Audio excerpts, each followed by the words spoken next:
अस्सलाम वालेकुम, आदाब। मैं सैफुल इस्लाम सैफ़ी आप सभी नाज़रीन का अहवाल दुनिया के यूट्यूब चैनल पर इस्तकबाल करता हूँ। आपको बता दें कि उत्तर प्रदेश के आज़मगढ़ में दूसरे मरहले में पंचायती चुनाव होने हैं, जिसके लिए आज यानी 7 अप्रैल को पर्चा दाखिल किया जाएगा, जिसको लेकर उम्मीदवारों में उत्साह और बेचैनी बढ़ी हुई है। इस वक्त हम करौली खुर्द में मौजूद है और हमारे साथ प्रधान पद के उम्मीदवार मौजूद हैं। हम इनसे सीधी बातचीत आपकी कराते हैं। जी, बहुत बहुत आपका इस्तकबाल है चैनल पर। जी शुक्रिया। अस्सलाम वालेकुम। जी, आपका नाम क्या है? मेरा नाम मोहम्मद ताहिर है। तो ये आपका बैकग्राउंड क्या है, यानी आप प्रधानी लड़ने से आप प्रधानी के उम्मीदवार हैं, तो आप इससे पहले क्या करते थे? जी, इससे पहले मैं मदरसे में पढ़ाता था। तो आपको प्रधानी लड़ने की ज़रूरत क्यों पेश आई? क्योंकि देखा जाता है आमतौर से इस तरह के लोग जो पढ़ाते हैं या टीचर होते हैं या मस्जिद की इमामत करते हैं, वो सारे लोग सियासत से बहुत दूर रहते हैं। ये कोई नया एतराज़ नहीं है, लेकिन ये एतराज़ कई पहलुओं से गलत है। अगर ये बात साबितशुदा है कि सियासत के गलियारे गलाजत और गंदगी से भरे पड़े हुए हैं, तो ये हमारी और तमाम ज़ी शऊर की ज़िम्मेदारी है कि सियासत को गंदगी से पाक करें। मैं इसी एहसास के साथ मैदान में उतरा हूँ। फ़ी नफ्सी सियासत कोई गंदी चीज़ नहीं है, बल्कि गंदे लोगों ने सियासत जैसी अदीमुश्शान चीज़ को गंदा कर दिया है। मसलन अगर रास्ते में कहीं गंदगी पड़ी हुई हो तो सही रवैया क्या होगा? सही रवैया यही होगा कि रास्ते से गंदगी को पाक किया जाए, ना कि आँख और नाक को बंद करके गुजरा जाए। और दीनी एतबार से भी हमारी कुछ ज़िम्मेदारियाँ हैं कि अगर कहीं गलत हो रहा है तो उस गलती को सुधारा जाए, जुल्म को रोका जाए, हक़ और इंसाफ का साथ दिया जाए। है ना कि अगर कहीं गलत हो रहा है तो उसको हाथ से रोको, अगर हो सकता है तो ज़ुबान से रोको, अगर नहीं हो सकता है तो कम से कम दिल ही दिल में बुरा समझो। और अक्सर गांव वालों की ख्वाहिश होती है कि प्रधान एक ऐसा शख्स हो जो ईमानदारी से काम करे और गांव की जो बुनियादी ज़रूरतें हैं उसको पूरा करें। तो आप गांव के विकास के सिलसिले में कौन कौन से काम कर रहे हैं? आपके कुछ चुनावी वादे हैं? जी, मेरा कोई वादा नहीं है, बस मैं गांव वालों से सिर्फ यही कहता हूं कि जो काम के लिए जो भी पैसा आएगा उसका एक एक पैसा मुझ पर हराम होगा, और जो ज़रूरतमंद है इंशाअल्लाह वो ज़रूरतमंदों तक उसका पूरा पैसा पहुँचाएगा। तालीम के सिलसिले में आपका क्या काम है? जी, तालीम के सिलसिले में हमारे बहुत से इरादे हैं, इंशाअल्लाह मौका मिला तो उसको भी। तो कहा जाता है कि आप एक मदरसे के उस्ताद हैं, तो इस सिलसिले में आपके साथ कौन कौन से वर्ग हैं? क्योंकि देखने में आप एक बहुत ज़्यादा इस्लामिक लगते हैं, तो क्या दूसरे वर्ग के लोग भी आपके साथ हैं? जी, हमारे साथ सब है, पूरा गांव है।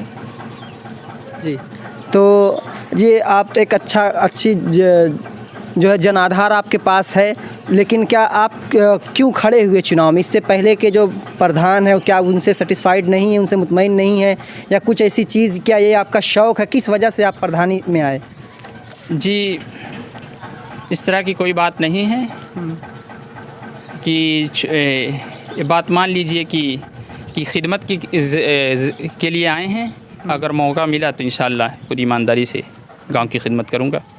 जी, अच्छा, तो आपके साथ कुछ लोग हैं, उनसे भी बातचीत करते हैं। तो क्या नाम है आपका? मोहम्मद इस्माइल। तो क्या आप इनके साथ खड़े हैं पूरी तरीके से? जी, मैं हर तरीके से हाफिज़ मोहम्मद ताहिर के साथ लगभग 15 सालों से खड़ा हूँ, और इंशाअल्लाह आखिरत तक जब तक साथ रहा खड़ा रहूँगा, हर मामलात में खड़ा रहूँगा इंशाअल्लाह। तो इनकी प्रधानी के सिलसिले में आप क्या कहना चाहते हैं? प्रधानी के लिए देखिए, आमतौर पर लोगों की ये ख्वाहिश होती है कि जो ईमानदार प्रत्याशी आए, लेकिन जब एक ईमानदार आता है तो उसके ख़िलाफ़ प्रोपेगंडे किए जाते हैं, उसके ख़िलाफ़ आवाज़ें उठाती हैं कि आप मस्जिद के इमाम हैं, आपको नहीं आना चाहिए, जबकि ये सरासर गलत है। आप देखते हैं कि एक मस्जिद से अल्लामा शिबली रहमतुल्लाह अलैह जैसा एक मुसन्निफ़ कह लीजिए या सीरत निगार कह लीजिए, वो लिखते हैं कि 22 लाख मुरब्बा मील पर फ़ारूक आज़म रज़ियल्लाहु अन्हु ने हुकूमत की एक मस्जिद से। तो आप कैसे आप रोक सकते हैं? अगर हम सही लोग सियासत में नहीं आएंगे तो फिर ये सियासत गंदी फ़ी नफ्सी गंदी चीज़ नहीं है। सियासत को गंदे लोगों ने गंदा कर दिया है। अगर गंदे लोग सियासत में आते रहेंगे और साफ शफाफ लोग सिर्फ मसल्ले पर रहेंगे तो फिर सियासत साफ़ नहीं हो सकती। हर साफ लोगों को सियासत में आना पड़ेगा हर हाल में। इस वजह से इस पहलू से मैं और हर पहलू से मैं हाफिज़ ताहिर साहब के साथ हूँ। तो जब आदमी प्रधानी में आता है या सियासत में एक तरीके से कह लीजिए आता है, तो उसके जो दामन है वो दागदार हो जाते हैं, तो क्या आप इससे घबराते नहीं हैं? जी, बिल्कुल नहीं घबराता हूँ, क्योंकि अगर हम दागदार पहले से हैं तो हम दागदार होंगे। बहुत से लोग दागदार होने के लिए ही आते हैं, हम तो सफाई के लिए आते हैं। हम अगर रास्ते में कोई गंदगी का ढेर पड़ा है उसको हम नाक बंद करके नहीं गुजर सकते, हम उसको साफ़ करके गुजरेंगे। तो साफ़ नज़ाफ़त पसंद लोगों का यही रवैया है, ऐसे ही गुजरा जाए कि अगर रास्ते में गंदगी है तो उसको साफ़ करके गुजरें, ये नहीं कि नाक बंद करके गुजर जाए।